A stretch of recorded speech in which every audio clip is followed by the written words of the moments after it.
ang aming sarili sa kapahamagan sa impyerno. Kaya po, Panginoon, tinatanggap po kita sa aking puso at nagsisisi sa aking kasalanan. Isulat mo po ang aking pangalan sa aklat ng buhay. At ito na po ang maghahari sa aking puso. Sa pangalan ni Jesus, Amen. Ngayon po, maaari po makaupo, no? Kung kayo po ay kumilala sa Panginoong Jesucristo, ito po ang pinakamagandang magregalo bukod po sa supply.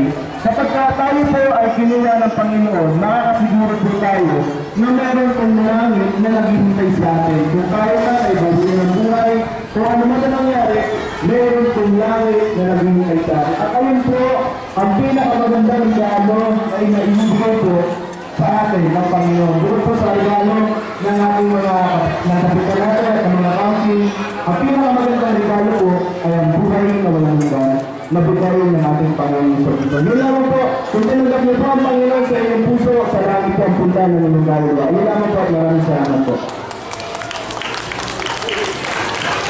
Para po natin ang